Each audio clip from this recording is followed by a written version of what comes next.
Welcome back, everyone. This is Dave from Korman Productions, the channel that Ashley Wright has declared is the best on YouTube. Back for another rewatch video of Quantum Leap, Season 2, Episode 13, Another Mother. The episode's description reads as follows.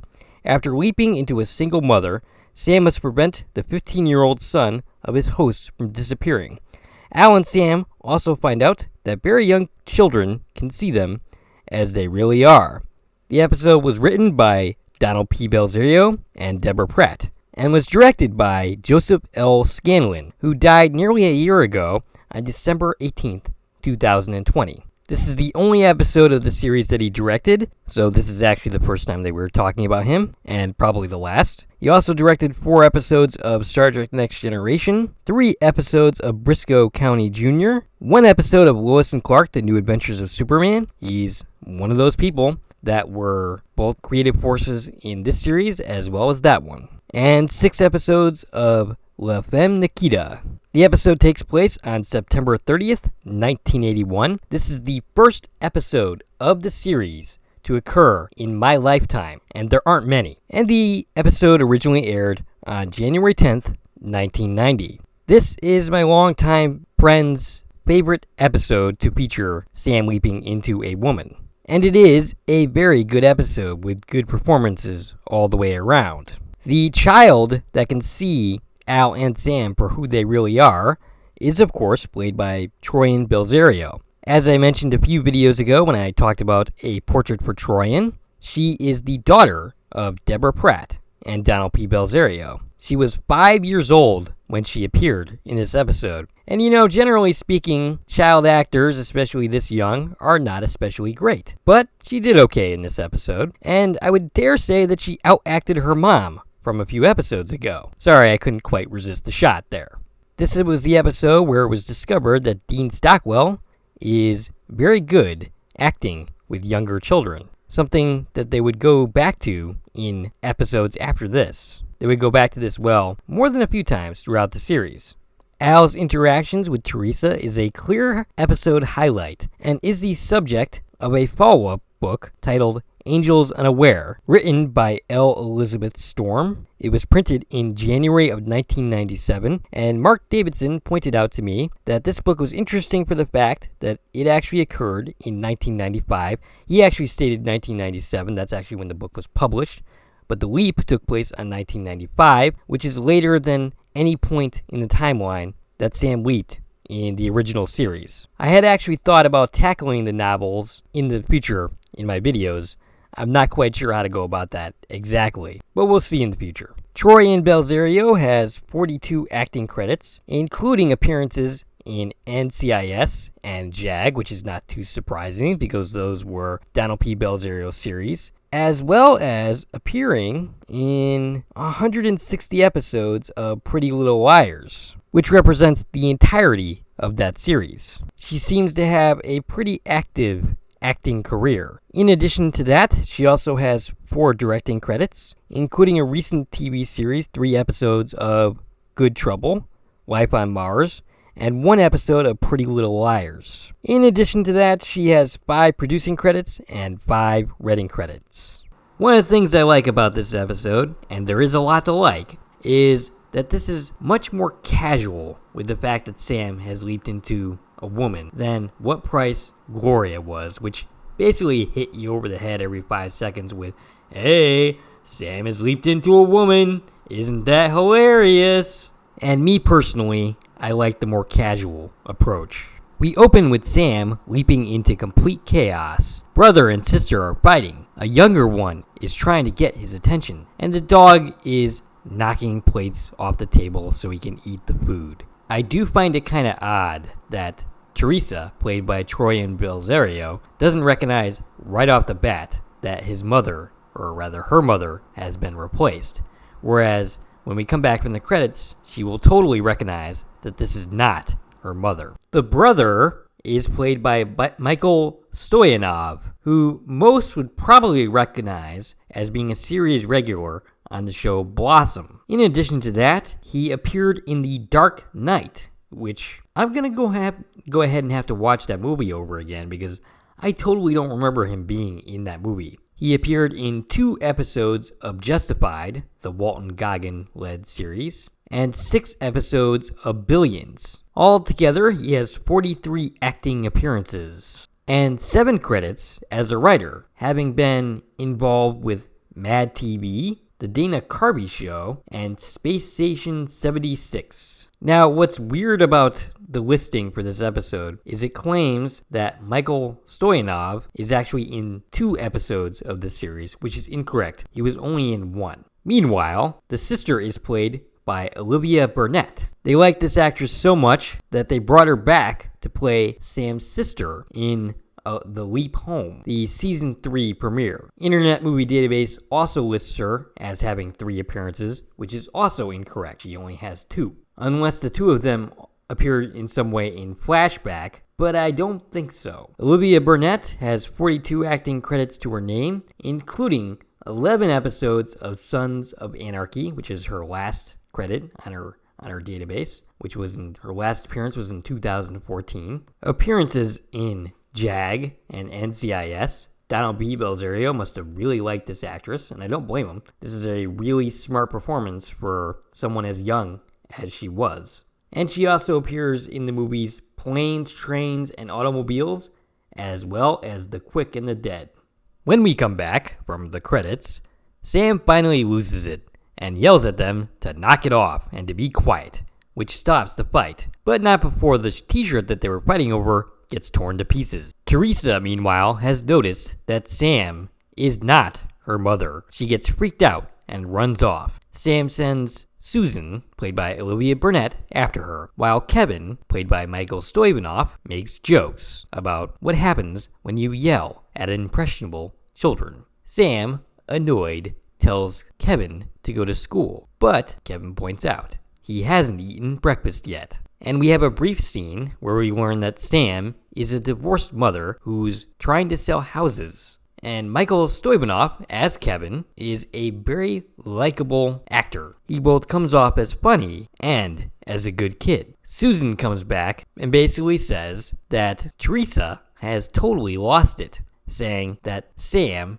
is a man wearing her mother's clothing. Susan brings her back out to give her another look, but alas, she still sees Sam, and eventually ends up seeing Al, who appears at the 6-minute and 44-second mark. Teresa makes fun of Al's clothes, and Al objects, saying that it's his best clothing. And hey, if it makes you feel any better, Al, I rather like your output in this episode. Teresa ends up running off again. The kids get shuffled off to school, but not before basically giving Sam his itinerary for the day. And Al ends up telling Sam that the reason Teresa can see both of them, according to Ziggy, is that kids under the age of 5 exist in a natural alpha state. Okay, well that explains the why, but it doesn't give an answer as to what to do about it. The answer, according to Al, is that they just have to tell her the truth. They bring her back in and tell her that Al is Al and Sam is Sam, and that their mother had to go away for a little bit, and that for the next couple of days,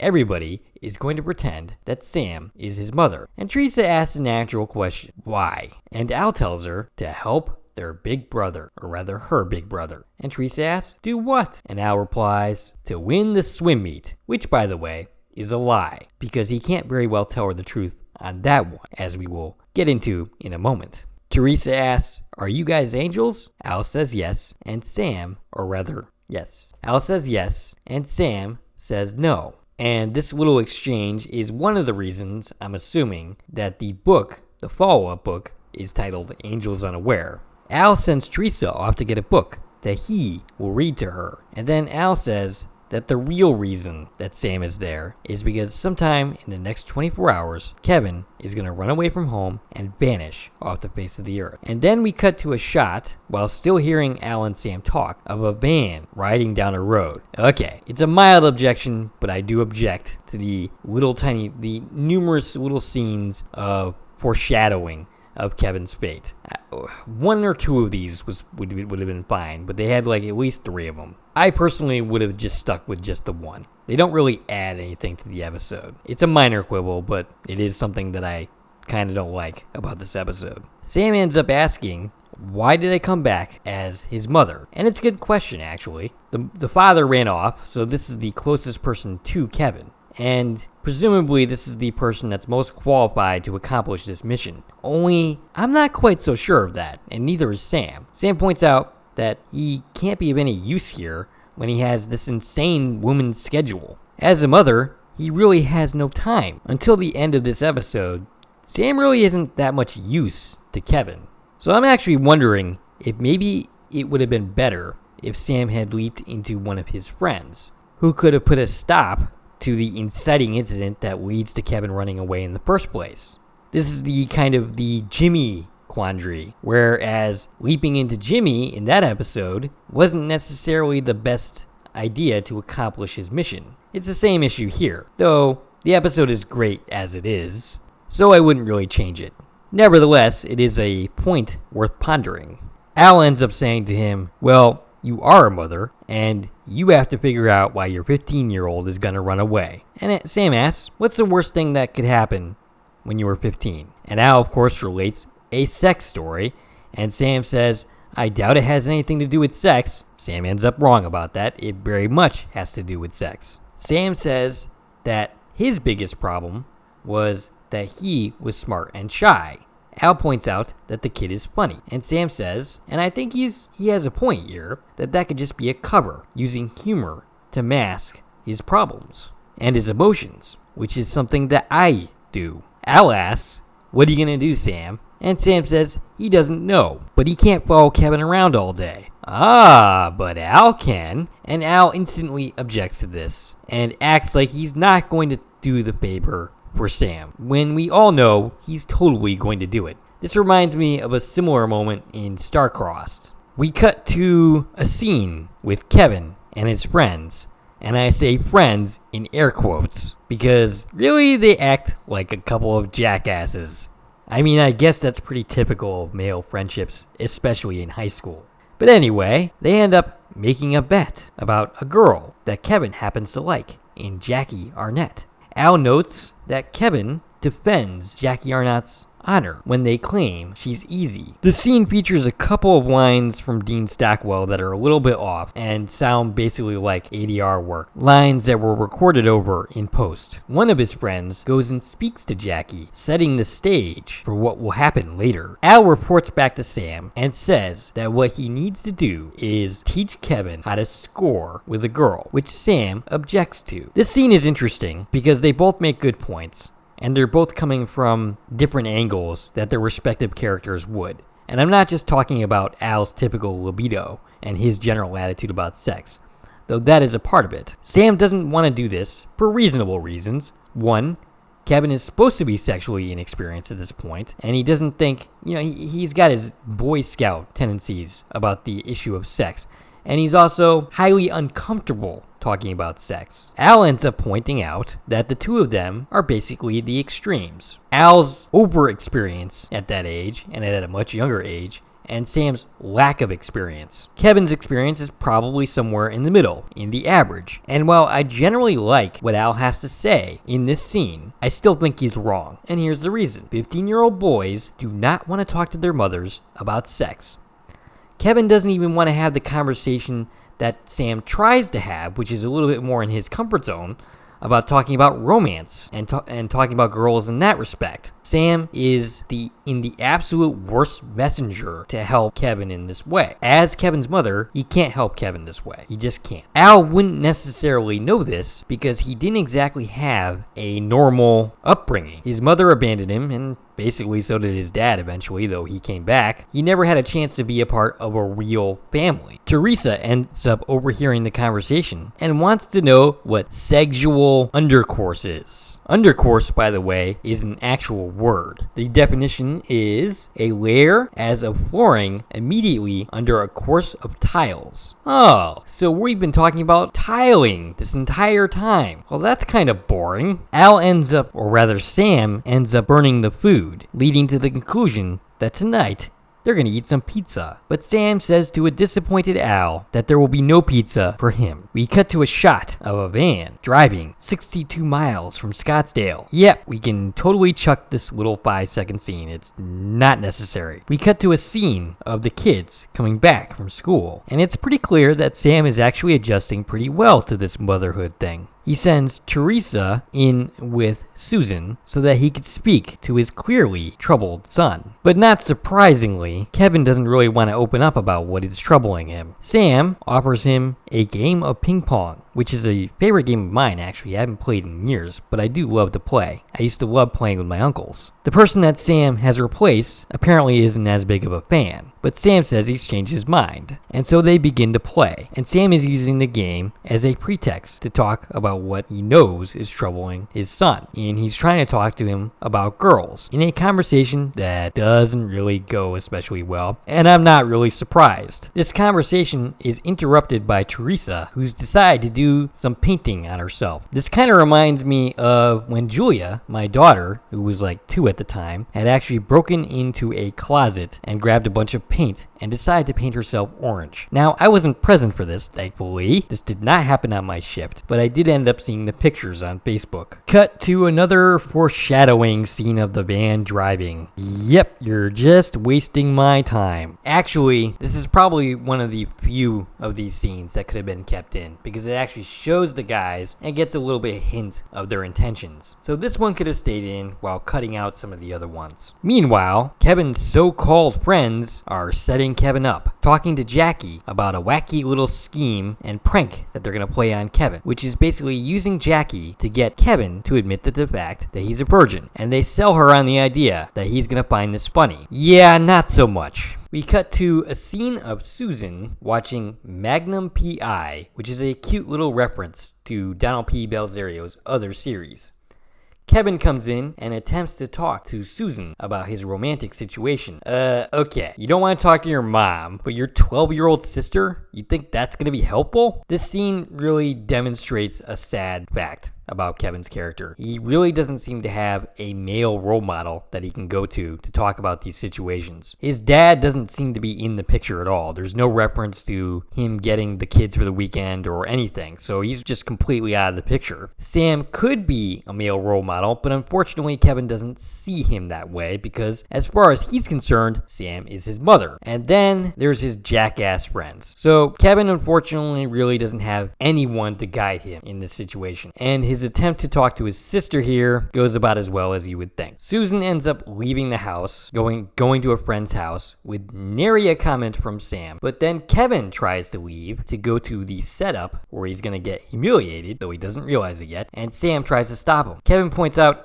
you just let Susan leave without a word, and she's significantly younger than me. Yeah, good point. Sam puts his foot down, however, and the motivation behind this is to prevent him from running away and or getting kidnapped, though I'm not sure he even knows that Kevin is about to get kidnapped. Kevin gets angry at the hypocrisy and then ends up sneaking out of the house anyway. And we see once again that the van, the people in it, have found their target. Meanwhile, Sam is trying to get Teresa to go to bed, and she's insisting on a song. And Sam says, couldn't you just try to fall asleep on your own without the song? And Teresa, with a smile on her face, says no, basically by shaking her head back and forth, which is when Al makes a convenient appearance and starts to sing. Sam leaves the room while Al sings Teresa to sleep, and Sam makes the unfortunate discovery that Kevin has run away and he thinks that he's responsible. Al simply says that no, it's his friends, they have the thumb screws on him. Al deduces that Kevin is sneaking out to see Jackie. Al gets the address and says that he will stay with Teresa while Sam goes after Kevin, and Sam points out, hey, you're a hologram. If something bad happens, what are you gonna do? Sam eventually ends up getting Susan back to the house, and then Sam goes to get Kevin. Kevin is currently with Jackie, and they have a slow, awkward seduction scene. Kevin ends up asking, do you even really like me? And Jackie asks, does that matter? And Kevin says, it does to me, because for someone like Kevin, it's not just about sex, it's about genuine feelings. For some guys, they're happy to just engage in such activities where Kevin is more of a sincere individual. Jackie ends up getting Kevin to take off his shirt and then asks Kevin, "Are you a virgin?" And eventually, Kevin admits to being so, which is when his jackass friends arrive, and Kevin realizes that he's been set up. Jackie laughs along, thinking,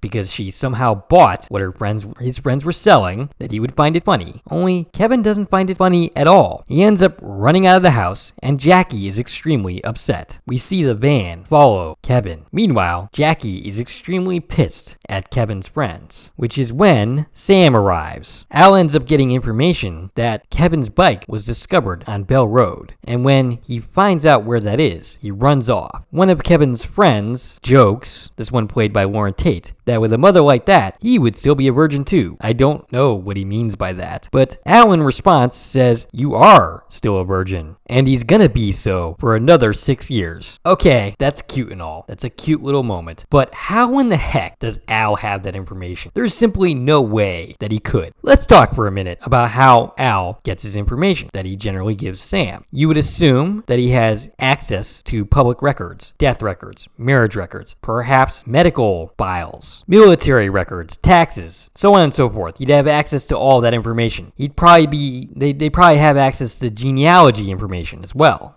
He would, of course, have access to newspaper articles as well as the media in general, none of which would reveal whether someone was a virgin or not and when they lost their virginity. This day and age, you have social media that you would also have access to if you're Project Quantum Leap. However, in the year 1999, which is the future that this series is set, social media was not yet a thing. I mean, you'd have bulletin boards and that kind of thing, but still, only a jackass would reveal when they lost their virginity. And I doubt for the most part that someone would even be truthful about that information if they were even gonna say it. So yeah, cute moment, but highly implausible. Cut to Kevin, who is having a very bad day. He's now in the back of a van, tied up with his mouth taped. Cut to Sam and Al, who drive by Kevin's bike, and eventually Ziggy gets a lock and they realize that Kevin is in a van, and no, he didn't hitchhike like Sam proposes. They eventually catch up to the van. Sam ends up acting like a crazy person, flashing his lights, beeping his horns, and eventually getting the van to pull over by running it off the road, which I'm a little skeptical that the station wagon versus the van could actually do that, but whatever. Sam gets out of the car, and one of the men sees a woman, which causes him to smile. He approaches Sam and rips open his shirt. I'm a little uncomfortable here. Sam ends up using his ninja skills and ends up winning the day by attacking the men and knocking them out. He opens the back of the van, and Kevin is relieved and pretty much shocked to see his mother, and then sees his handiwork. The crisis is averted. The next morning, Susan is being nice to her brother for once, saying, I know I treat you badly sometimes, but I'm glad," and she doesn't finish the sentence, probably something along the lines of, "I'm glad you didn't get kidnapped and killed," and then he gives her big brother a hug. We have a very good scene between Kevin and Sam as they discuss what happened, and he reveals the truth of what happened, that it involves sex, that they found out he's a virgin, and that they're gonna blab it all over school. And Sam says, well, that's a tough one. And Sam also points out that he was a virgin at 16. And Kevin says that he's a girl. He's supposed to be a virgin. Yeah, this is a really weird double standard. And this double standard exists, where the guys are supposed to have had sex, where the girls are supposed to remain virgins. How exactly does that work? Unless the guys are sleeping with older women. I mean, it's a double standard, and double standards basically lack logic. And Sam gives a pretty good speech, saying that there's no special time and age when you lose your virginity, but there should be a special reason, which is how Kevin feels in the first place. Hence his question to Jackie, do you even like me? For a guy like Sam, and Kevin, and myself, sex should happen when you were in love with the person. Now, that's my feeling. That's how I feel about things. I don't judge those people who view it differently. To each his own. But for me, it's something that happens when you genuinely care about the person involved. So here, towards the end of the episode, Sam finally has the opportunity to be that person that Kevin needs, the mentor figure, for him to be able to talk about these issues. Kevin, appreciative, gives his mother a hug and thanks him, and then goes off to school. Al congratulates him, telling him, "Hey, nicely done." And Sam says he thinks so, and Al replies, "Yeah, well, why haven't I leaped?" And Al responds, because I'm having such a great time with Teresa. But he says that he will probably leap when Kevin confronts his friends. He goes to school the next day, and he's approached by Jackie, who apologizes for what happened. His friends see Kevin and then announce to the entire cafeteria that he is a virgin. But Jackie steps in and says, "You gotta be kidding me," before planting a kiss right on Jackie, before planting a big kiss on Kevin. Well, that shut everybody up. And Kevin, I gotta say that this is a pretty unconventional way to get a girl, but hey, whatever works for you. We cut to Sam as he's folding laundry, and Al and Teresa as he's hollow projecting dinosaurs and having her guess what they are. Sam somehow senses that he's about to leap, and he tells Al that it's time to say goodbye. Al tells Teresa that her mommy is coming back, and Teresa asks him, "Can you stay?" And Al says with a shake of his head that no, he can't. Teresa says that she doesn't want him to go, and Al says he doesn't want to go either, but he'll be back. He doesn't know when, but he'll be back. And she makes him promise this, which is a promise that Al has no business making in the first place. He shouldn't have said it, really, honestly. It's not a promise he can keep, and he felt he knows better. Not that I personally know of a better way to exit the scene, but still, he should not have made that promise. And Sam leaps. And as he does so, I'm thinking about the numerous and costly therapy bills that this girl is gonna have to pay as she goes through life. Now, the funny thing is, Al can actually check on Teresa now in the present day. He could look her up and find where she is and maybe even visit her if he really wanted to.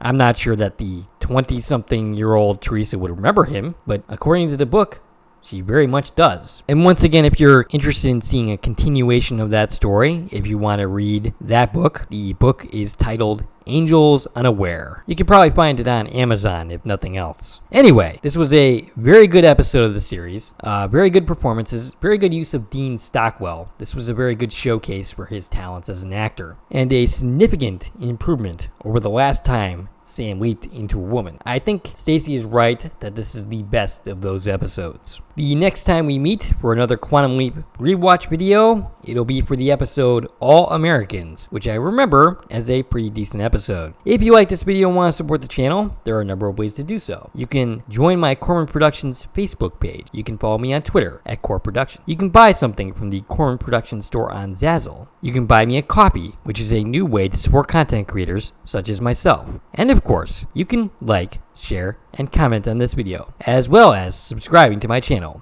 This is Dave from Korman Productions, signing off.